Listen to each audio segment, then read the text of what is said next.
When it comes to psychological horror, there are no other places that have a perfect example than asylums and hospitals. Many of these places held patients that they believed were being taken there to heal their wounds, but it only made their mental state far worse than they can imagine. I figured we start with one of the most popular and haunted asylums that exists in the United States, the Pennhurst Asylum. The year is 1908. Pennhurst State School and Hospital opened its doors in November, funded by the Pennsylvanian state. Their goal was just like any other hospital all over the globe, to help the sick and wounded feel better and to live a longer, better life. But of course, just like any other abandoned haunted asylums, Pennhurst has its own level of dark secrets that were within the walls of the campus.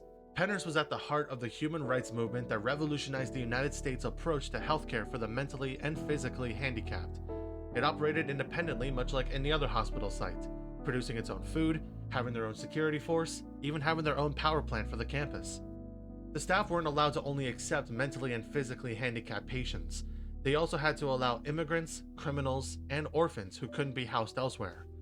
This caused the place to be overcrowded within only a few years since it was opened. By the mid-1960s, during its 50th anniversary, it housed over 2,700 people, 900 of them being children.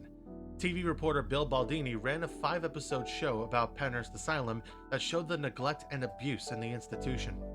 Patients had their hands and feet bound to their cribs, inmates were shown rocking, pacing, even twitching, and most of them were severely disabled either mentally or physically, while others were lucid and coherent, despite the fact they were withdrawn into themselves because of overstimulation of the senses in the loud and frightening place.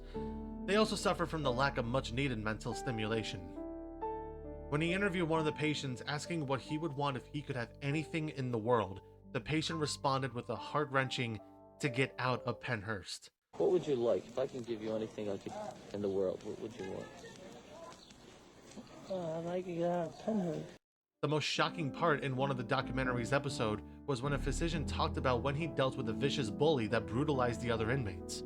He one day asked one of his colleagues which injection he can use that can cause the most discomfort on the patients without permanently injuring him, which they started using on that bully. By the 1980s, the campus was shut down due to overcrowding, lack of funds, inadequate staffing, and decades of abuse accusations made onto their patients, both adults and children. Although many deaths have been recorded at the asylum, Pennhurst stood as a reminder on what not to do when it comes to medical practices in other hospitals. When Pennhurst closed, many National Guard posts were stationed in the area to halt any invasions that other abandoned hospitals suffered from. Today, the asylum is in the hands of private owners who went to work on reversing the damages done to the asylum that can one day be turned into a museum and open to the public. It's also used as a Halloween attraction, much like the other abandoned places that have a dark past. However, at that time, it was controversial for some people. They see it as disrespecting those that have died in that area, but the owners allowed the place to be used as one of the scariest attractions in Pennsylvania. Many paranormal investigators even visited the place. For example, investigators from the Shore Paranormal Research Society encountered many paranormal activities in the asylum.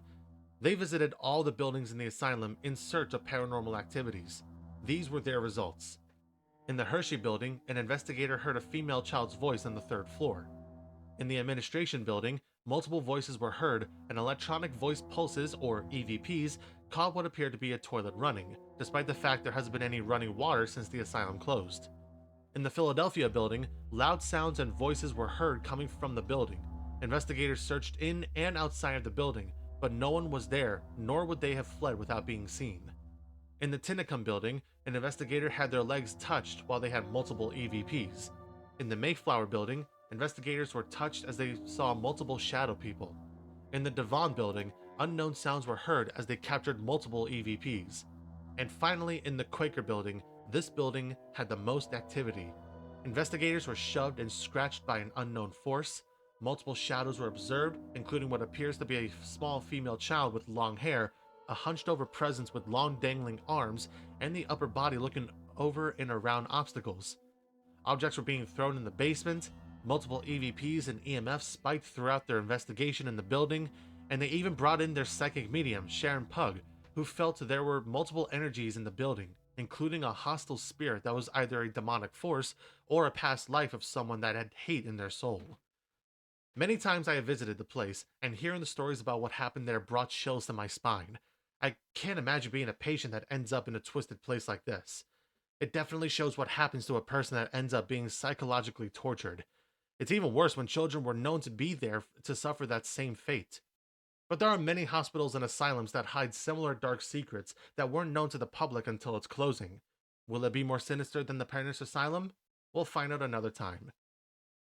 Thanks for watching this video. If you enjoyed it, hit the like and comment down below what other places you want me to talk about. Subscribe for more content like this, and hit that bell icon to know when my videos come out. As always, keep your fears and anxiety levels high. I'll see you very soon.